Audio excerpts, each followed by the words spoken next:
નમસ્કાર વિદ્યાર્થી મિત્રો, ધોરણ 11 કોમર્સ અર્થશાસ્ત્ર વિષયમાં પ્રકરણ 6 બજાર. આ પ્રકરણમાં આપણે લાસ્ટ લેક્ચરમાં બજાર એટલે શું, બજારનો અર્થ સમજ્યા હતા અને બજારના ઘટકો, બજારના લક્ષણો એના વિશે આપણે લાસ્ટ લેક્ચરમાં ચર્ચા કરી હતી. હવે આજે આપણે નવો સવાલ, નવા પ્રશ્નની ચર્ચા કરીશું કે ભાઈ બજારનું વર્ગીકરણ. પરીક્ષામાં 5 ગુણમાં પ્રશ્ન પૂછાઈ શકે કે ભાઈ બજારનું વર્ગીકરણ સમજાવો.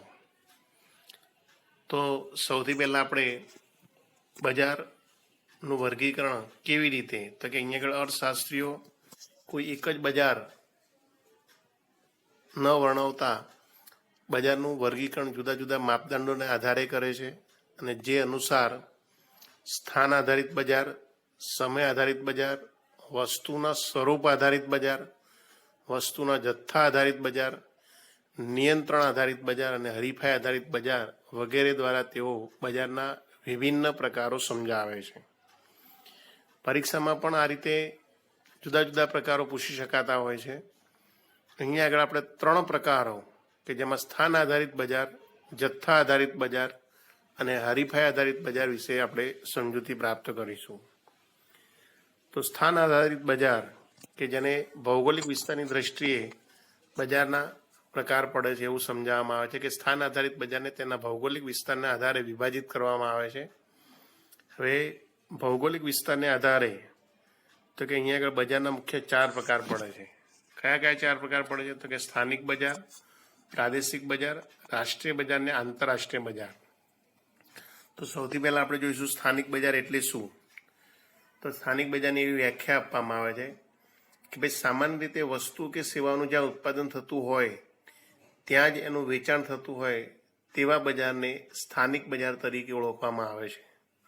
ફરી એકવાર વિદ્યાર્થી મિત્રો યાદ રાખજો વ્યાખ્યા કે ભાઈ વસ્તુઓ કે સેવાનું જ્યાં ઉત્પાદન થતું હોય ત્યાં જ વેચાણ થતું હોય તેવા બજારને સ્થાનિક બજાર તરીકે ઓળખવામાં આવે છે.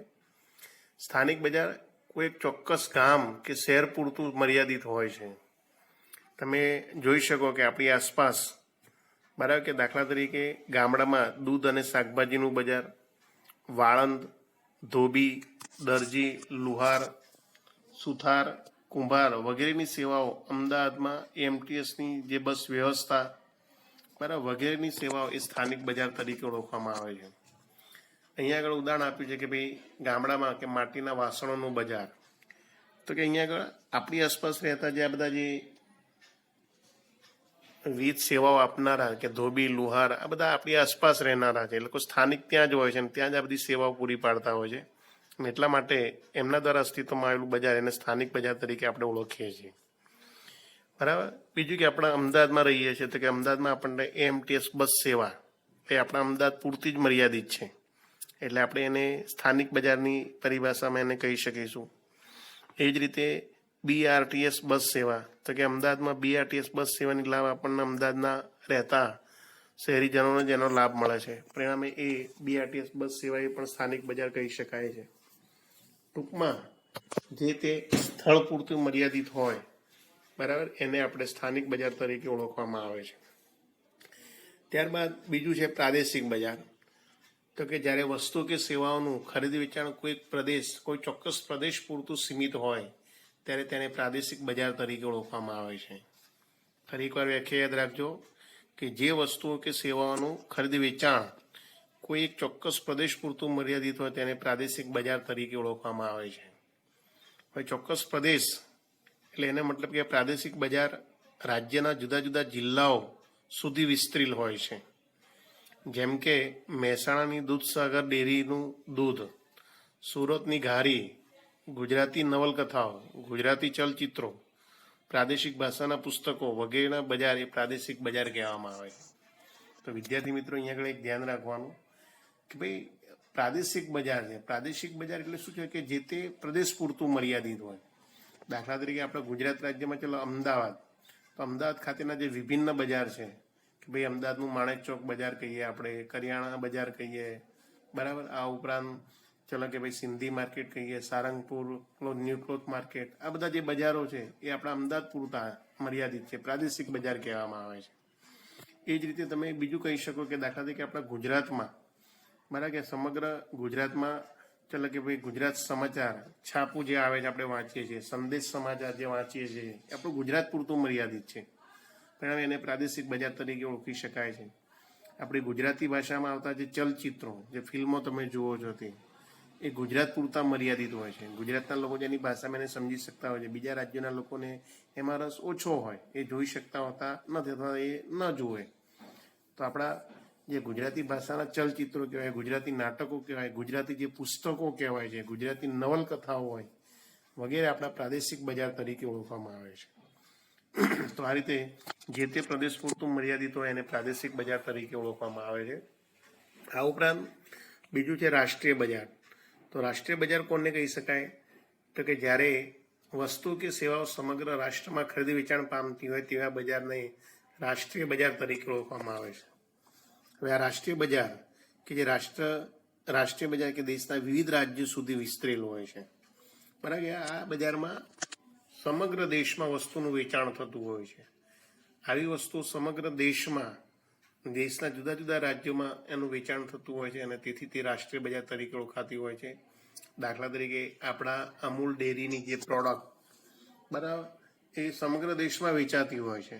જે દાખલા તરીકે આપણે ટેલિવિઝન ઉપર જોઈએ છીએ કે અમૂલ ડેરીની જે આઈસ્ક્રીમનો છે, બરાબર, આ ઉપરાંત અમૂલ બટર, અમૂલ મિલ્ક જે વગેરે ડેરી પ્રોડક્ટ કહેવાય છે, બરાબર, તે સમગ્ર દેશમાં એનું વેચાણ થતું હોય છે. તો આપણું એ પ્રાદેશિક બજાર તરીકે રાષ્ટ્રીય બજાર તરીકે ઓળખી શકાય છે.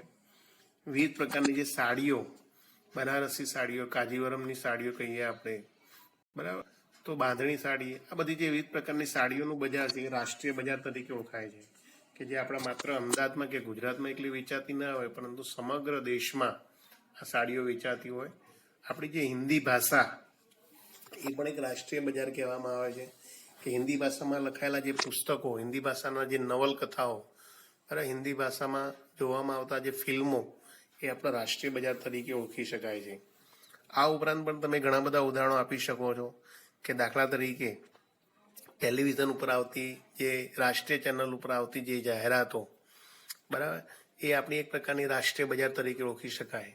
કે દાખલા તરીકે ફિલિપ્સ કંપનીની જે ઇલેક્ટ્રોનિક્સ વસ્તુઓ હોય છે, બીજું સોની કંપની, વિડીયોકોન, આ ઉપરાંત જે આ બધી કંપનીઓ છે એ સમગ્ર રાષ્ટ્રમાં વ્યાપેલી હોય છે, એટલે એમની વસ્તુઓ આખા દેશના જુદા જુદા રાજ્યોમાં વેચાતી હોય, પણ આમ એ રાષ્ટ્રીય બજાર તરીકે ઓળખી શકાય છે, બરાબર.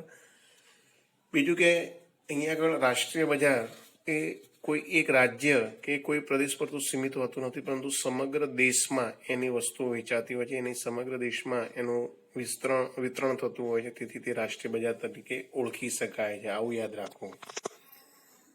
આ ઉપરાંત આંતરરાષ્ટ્રીય બજાર.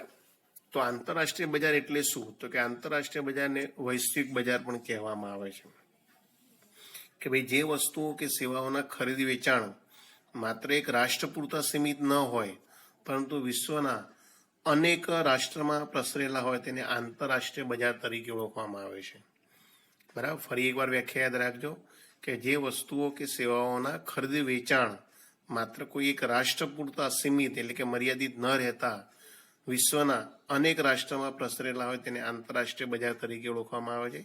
આ બજારને વૈશ્વિક બજાર કહેવામાં આવે છે. વૈશ્વિક એટલા માટે કે જે વિશ્વના વિવિધ દેશોના બજારો સાથે બરાબર કે વિસ્તૃત હોય છે, અને એટલા માટે એને બરાબર કે આંતરરાષ્ટ્રીય બજાર તરીકે ઓળખવામાં આવે છે. દાખલા તરીકે આંતરરાષ્ટ્રીય બજારમાં અહીંયા આગળ જેમ કે ઓસ્ટ્રેલિયાનું ઊન, સ્વિટ્ઝરલેન્ડની ઘડિયાળ, ભારતની ચા, ચીનના રમકડા, અંગ્રેજી નવલકથાઓ, આપણી ઇન્ટરનેશનલ ભાષા કઈ છે અંગ્રેજી, તો અંગ્રેજીમાં જે નવલકથાઓ વંચાતી હોય એ બધા કેવા, તો કે આંતરરાષ્ટ્રીય ભાષાના પુસ્તકો કહેવાય છે. જાપાનના ઇલેક્ટ્રોનિક રમકડા, બરાબર, એના ઉપકરણો, એની ઇલેક્ટ્રોનિક વસ્તુઓ, તો એ શું છે કે આપણા દેશ ઉપરાંત અન્ય દેશોમાં પણ વેચાતી હોય, તો એના માટે એને આંતરરાષ્ટ્રીય બજાર તરીકે ઓળખી શકાય. કે દાખલા તરીકે આપણા ભારતમાં આસામની ચા, તો આસામની ચા એટલે આપણા દેશમાં એટલી જ નહીં પરંતુ વિશ્વના અન્ય દેશોમાં પણ એ ફેમસ છે, અને અન્ય દેશોમાં પણ એનું વેચાણ થતું હોય છે. ટૂંકમાં આંતરરાષ્ટ્રીય બજારમાં જે આયાત અને નિકાસો થતી હોય છે એવી વસ્તુઓ એ આંતરરાષ્ટ્રીય બજાર તરીકે ઓળખાતી હોય છે, બરાબર. તો અહીંયા આગળ આ ઉપરાંત વર્તમાન સમયમાં આપણે જોઈએ છીએ કે ભાઈ વિવિધ પ્રકારના જે મોબાઈલ ફોન આવતા હોય છે, બરાબર, કે ભાઈ વિવિધ કંપનીના જે મોબાઈલ ફોન આંતરરાષ્ટ્રીય સ્તરે એનું વેચાણ થતું હોય છે. તો આ આંતરરાષ્ટ્રીય બજાર તરીકે ઓળખી શકાય છે. તો આ રીતે બજારોનું વર્ગીકરણ અહીંયા આગળ ભૌગોલિક દ્રષ્ટિએ 4 પ્રકારે કરવામાં આવતું હોય છે, જે આપણે હમણાં વાત કરી કે ભાઈ સ્થાનિક બજાર, તો કે જે જ્યાં વસ્તુ અને સેવાનું ઉત્પાદન થતું હોય ત્યાં જ એનું ખરીદ વેચાણ થતું હોય તેવા બજારને સ્થાનિક બજાર કહેવામાં આવે છે. પ્રાદેશિક બજાર, તો કે વસ્તુ કે સેવાનું ખરીદ વેચાણ કોઈ ચોક્કસ પ્રદેશ પૂરતું સીમિત હોય તો એને પ્રાદેશિક બજાર કહેવામાં આવે છે.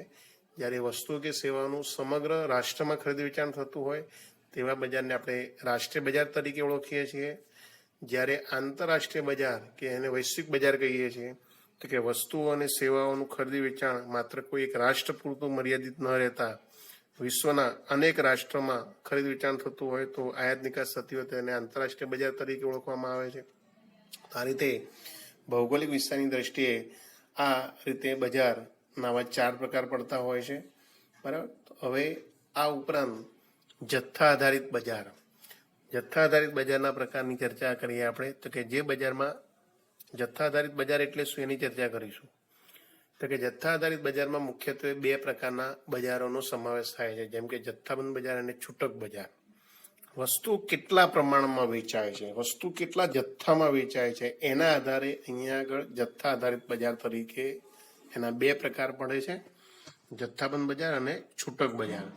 એમાં આપણે સૌથી જોઈશું જથ્થાબંધ બજાર કોને કહી શકાય. જથ્થાબંધ બજાર કે જેને આપણે બીજા શબ્દમાં હોલસેલ માર્કેટ તરીકે ઓળખતા હોઈએ છીએ, અને છૂટક બજાર કે જેને આપણે રિટેલ માર્કેટ તરીકે ઓળખીએ છીએ. જથ્થાબંધ બજાર કે જેમાં બરાબર કે બજારમાં મોટા જથ્થામાં વસ્તુનું ખરીદ વેચાણ થાય છે, જેને જથ્થાબંધ બજાર તરીકે ઓળખીએ છીએ. તો આ એક વ્યાખ્યા યાદ રાખવાની, ટૂંકી વ્યાખ્યા, કે ભાઈ ચીજ વસ્તુઓ અને સેવા ચીજ વસ્તુઓનું બરાબર કે મોટા જથ્થામાં ખરીદ વેચાણ થતું હોય તેવા બજારને જથ્થાબંધ બજાર તરીકે ઓળખવામાં આવે છે. હવે અહીંયા આગળ જથ્થાબંધ બજારમાં જથ્થાબંધ વેપારી ઉત્પાદક પાસેથી મોટા જથ્થામાં વસ્તુઓ ખરીદતો હોય છે અને તેને છૂટક બજારના વેપારીઓને વેચે છે. આપણે જોતા હોઈએ છીએ કે આપણી આસપાસ જે કરિયાણાની દુકાનો ચાલતી હોય, ઇલેક્ટ્રોનિકની દુકાનો, મેડિકલની દુકાનો ચાલતી હોય, તો એ લોકો છૂટક વેપારીઓ છે કે જે આપણને ખૂબ જ નાના પ્રમાણમાં વસ્તુનું વેચાણ કરે છે, પણ એ લોકો ખૂબ જ મોટા જથ્થામાં જે મોટા વેપારીઓ એમની પાસેથી જથ્થાબંધ પ્રમાણમાં વસ્તુ ખરીદતા હોય છે. તો જે જેથી વસ્તુ ખરીદતા હોય છે એ બજારને જથ્થાબંધ બજાર તરીકે ઓળખવામાં આવે છે. તો આમ છૂટક વેચાણ કરતા જે નાના નાના વેપારીઓ ખરીદનાર બને છે અને જથ્થાબંધ બજારનો વેપારી ઉત્પાદક ગ્રાહક વચ્ચેની એક મહત્વની કડી બનતો હોય છે. અહીંયા આગળ જથ્થાબંધ બજારના આપણે ઉદાહરણ આપવા હોય તો કે દાખલા તરીકે કાપડ બજારમાં ઘાસડી મુજબ થતું ખરીદ વેચાણ. આપણે આપણી આસપાસ વાત કરીએ, ચલો અમદાવાદમાં આપણે દાખલા તરીકે સારંગપુર ન્યૂ ક્લોથ માર્કેટ, તો ત્યાંથી આપણે કાપડ જોઈતું હોય તો કે મીટર કે 2 મીટર એ રીતે કાપડ મળતું નથી, પણ ત્યાં ઘાસડીઓ પ્રાપ્ત થતી હોય છે. જથ્થાબંધ બજારમાં ત્યાં ખરીદવું પડતું હોય છે.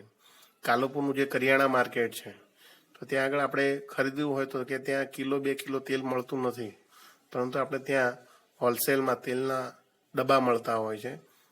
ગોળ, ખાંડ જેવી વસ્તુઓ છે એ પણ આપણને ખૂબ મોટા જથ્થામાં ખરીદવી પડતી હોય છે અને એ પ્રમાણે મળતી હોય છે, બરાબર કે આપણને એક છૂટક પ્રમાણમાં વસ્તુ ત્યાં મળતી હોતી નથી. તો આવા આપણા દેશમાં આવા ઘણા બધા એવા બજારો છે કે જે હોલસેલ માર્કેટ જથ્થાબંધ બજાર તરીકે ઓળખાતા હોય છે.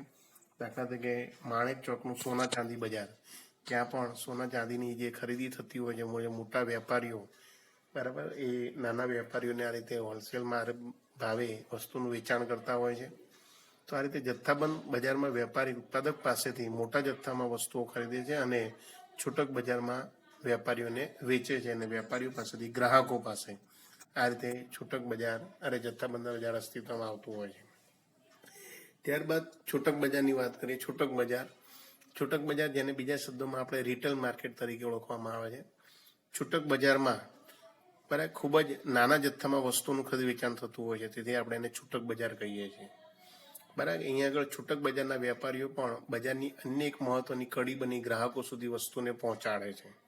એટલે કે ઉત્પાદકો પાસેથી, મોટા જે વેપારીઓ છે એમની પાસેથી આ નાના વેપારીઓ વસ્તુઓ જથ્થાબંધ બજારમાં ખરીદે છે અને જથ્થાબંધમાંથી પછી આપણે જેવા જે ગ્રાહકો છે એમને ખૂબ જ નાના પ્રમાણમાં, ખૂબ જ ઓછા પ્રમાણમાં વસ્તુનું વિતરણ કરે છે. એટલા માટે આ રીતે કડી બનતા હોય છે નાના વેપારીઓ, છૂટક વેપારીઓ. છૂટક બજારના વેપારીઓ જથ્થાબંધ બજારમાંથી વસ્તુની મોટા જથ્થામાં ખરીદી કરી નાના નાના જથ્થામાં છૂટક રીતે ગ્રાહક વર્ગને વેચે છે, અને આમ છૂટક બજારના વેપારીઓ વસ્તુનું પુનઃ વેચાણ કરે છે. ગ્રાહકોને તેઓની જરૂરિયાત અનુસાર વસ્તુ અને સેવાઓ પહોંચાડે છે. તો છૂટક બજારની આપણે ઉદાહરણ આપ્યા હોય તો કે દાખલા તરીકે આપણી આસપાસ આવેલી કરિયાણાની દુકાનો કે જે આપણને કિલો, 500 ગ્રામ, 250 ગ્રામ, 200 ગ્રામ જેવી વસ્તુઓ જોઈતી હોય તો મળી રહેતું હોય છે. આપણી આસપાસ આવેલું જે શાકભાજીનું બજાર, બરાબર કે 100 ગ્રામ, 200 ગ્રામ, 250 ગ્રામ રીતે શાકભાજી આપણને મળતું હોય છે. બીજું કે રમકડા બજાર, આપણી આસપાસ આવેલી નાની નાની એવી દુકાનો, ગાર્મેન્ટની દુકાનો કે જ્યાં આપણને એકલ દોકલ કપડાં જોઈતા હોય તે મળી રહેતા હોય છે. તો આમ છૂટક બજારમાં ખૂબ જ નાના પ્રમાણમાં વસ્તુઓનું ખરીદી વેચાણ થતું હોય છે, તેથી એને આપણે છૂટક બજાર તરીકે ઓળખીએ છીએ.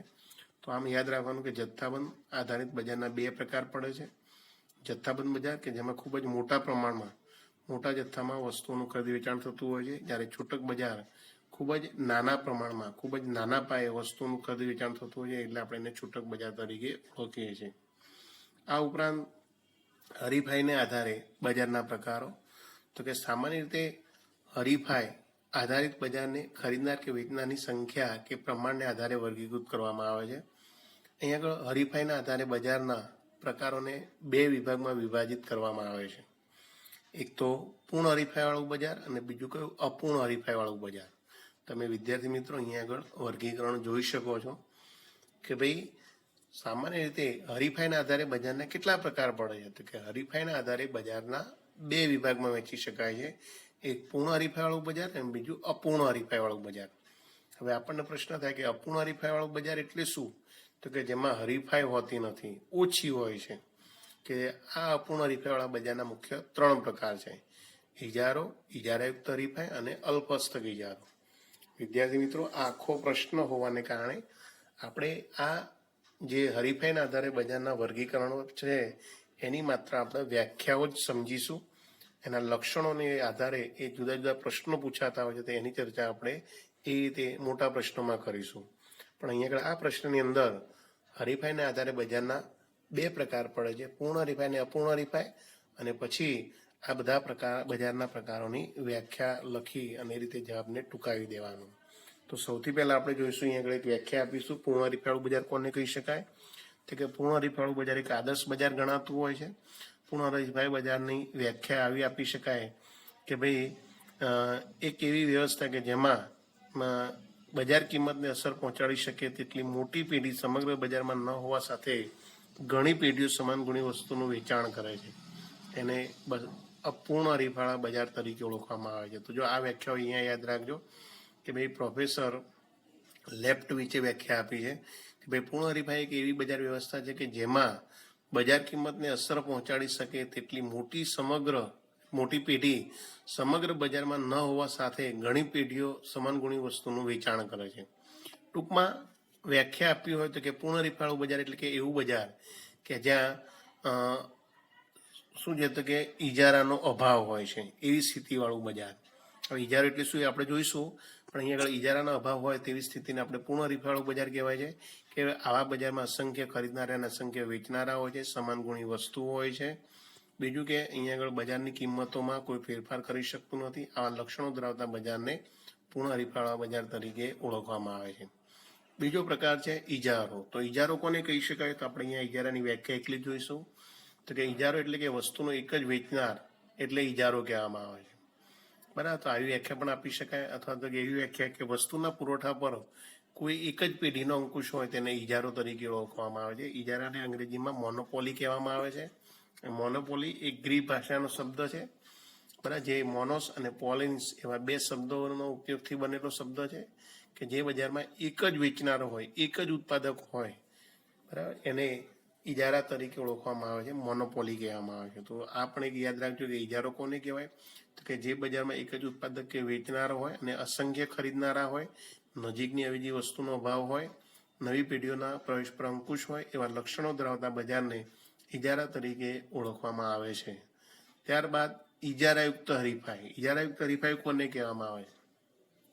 તો આ એક એવું બજાર છે કે જેમાં સંપૂર્ણ હરીફાઈ જોવા મળતી નથી કે સંપૂર્ણ ઇજારો જોવા મળતો નથી, પરંતુ બંનેનું સહઅસ્તિત્વ જોવા મળે છે. એવા બજારને ઇજારાયુક્ત હરીફાઈવાળા બજાર તરીકે ઓળખવામાં આવે છે. તો અહીંયા એ વ્યાખ્યા યાદ રાખજો કે ભાઈ પૂર્ણ હરીફાઈ અને ઇજારો, પૂર્ણ હરીફાઈ અને પૂર્ણ ઇજારો ન હોય પણ બંનેનું સહઅસ્તિત્વ હોય તેવા બજારને ઇજારાયુક્ત હરીફાઈવાળા બજાર તરીકે ઓળખવામાં આવે છે. તો આ ઇજારાયુક્ત હરીફાઈવાળા બજારમાં મોટી સંખ્યામાં વેચનારા અને અસંખ્ય ખરીદનારા હોય છે, વસ્તુ વિભિન્નતા જોવા મળે છે, તેમજ પેઢીઓની મુક્ત અવર જવર હોય છે, વેચાણ ખર્ચ, જાહેરાત ખર્ચ કરવું પડતું હોય છે. આવા લક્ષણો ધરાવતા બજારને ઇજારાયુક્ત હરીફાઈવાળા બજાર તરીકે ઓળખવામાં આવે છે. અને છેલ્લે ચોથો પ્રકાર આપણે અલ્પહસ્તક ઇજારો. તો અલ્પહસ્તક ઇજારો કે જેને અંગ્રેજીમાં ઓલિગોપોલી કહેવામાં આવે છે. અહીંયા અલ્પહસ્તક ઇજારાની વ્યાખ્યા એવી આપી શકાય છે કે ભાઈ આ એક એવું બજાર છે કે જેમાં અલ્પ વેચનારાઓ, આ પ્રોફેસર બોમલની વ્યાખ્યા યાદ રાખવાની, યાદ રહે એવી છે કે ભાઈ અલ્પહસ્તક ઇજારો એક એવું બજાર છે કે જેમાં અલ્પ વેચનારાઓ પૈકી કેટલાક વેચનારાઓ બજારમાં એટલું મોટું કદ ધરાવે છે કે જે બજારની કિંમતને અસર પહોંચાડી શકતા નથી, પહોંચાડી શકે છે. તો ફરી એકવાર અલ્પહસ્તક ઇજારો એટલે કે એક એવું બજાર કે જેમાં અલ્પ એટલે કે થોડા વેચનારાઓ હોય છે, પૈકી કેટલાક વેચનારાઓ બજારમાં એટલું મોટું કદ ધરાવે છે કે જે બજારની કિંમતને અસર પહોંચાડી શકે છે. આ એક એવું બજાર છે કે ભાઈ અહીંયા આગળ થોડા વેચનારા હોય છે અને અસંખ્ય ખરીદનારા હોય છે. સમાન ગુણી કે નજીકની અવેજી વસ્તુઓ જોવા મળતી હોય છે. બરાબર. આવા બજારમાં પણ પેઢીઓએ વેચાણ ખર્ચ કરવું પડતું હોય છે. અહીંયા આગળ થોડાક જે વેચનારા હોય છે એમની વચ્ચે હરીફાઈ થતી હોય છે. તો આવા લક્ષણો ધરાવતા બજારને આપણે અલ્પહસ્તક ઇજારો તરીકે ઓળખીએ છીએ. તો અહીંયા આગળ આપણે હરીફાઈના આધારે બજારના પ્રકારો વિશે ચર્ચા કરી તમને કે ભાઈ હરીફાઈના આધારે બજારના કેટલા, તો કે મુખ્ય બે પ્રકાર પડે છે, પૂર્ણ હરીફાઈ અને અપૂર્ણ હરીફાઈ. પૂર્ણ હરીફાઈ એટલે શું એની વ્યાખ્યા જોઈએ આપણે. ત્યારબાદ અપૂર્ણ હરીફાઈ કે જેમાં આપણે બે પ્રકારના બજારની વાત કરી કે જેમાં ત્રણ પ્રકારના ઇજારો, ઇજારાયુક્ત હરીફાઈ અને અલ્પહસ્તક ઇજારો. તો આ વ્યાખ્યાઓ જ અહીંયા લખવાની હોય છે. આ રીતે આ 5 ગુણના જવાબમાં આટલું લખી શકાય છે. હવે આપણે નેક્સ્ટ ટાઈમમાં નવો લેક્ચર શરૂ કરીએ ત્યારે પૂર્ણ હરીફાઈ એટલે શું, પૂર્ણ હરીફાઈના લક્ષણો, ત્યાંથી આપણે શરૂઆત કરીશું. તો આ રીતે બજારનું વર્ગીકરણ કે જેમાં બજારના વર્ગીકરણ 3 રીતે, સ્થાન આધારિત બજારના પ્રકાર કે જેમાં આપણે 4 પ્રકાર જોયા, સ્થાનિક બજાર, પ્રાદેશિક બજાર, રાષ્ટ્રીય બજાર અને આંતરરાષ્ટ્રીય બજાર. એ રીતે જથ્થાને આધારે બજારના તો કે 2 પ્રકાર, છૂટક બજાર અને જથ્થાબંધ બજાર. એ રીતે હરીફાઈને આધારે બજારના પ્રકાર તો કે 2, પૂર્ણ હરીફાઈ, અપૂર્ણ હરીફાઈ. પૂર્ણ હરીફાઈની વ્યાખ્યા, ઇજારાની વ્યાખ્યા, ઇજારાયુક્ત હરીફાઈની વ્યાખ્યા અને અલ્પહસ્તક ઇજારાની વ્યાખ્યા આટલું લખી અને આ જવાબ 5 ગુણમાં પૂરો કરી શકાય. તો અહીંયા આગળ આપણે આ જવાબ પૂર્ણ કરીએ છીએ. હવે નેક્સ્ટ લેક્ચરમાં આપણે નવા પ્રશ્ન સાથે મળીશું. તો ત્યાં સુધી અહીંયા આગળ આ જવાબ લખીને મોઢે કરી જાઓ. ઓકે, થેન્ક યુ વિદ્યાર્થી મિત્રો.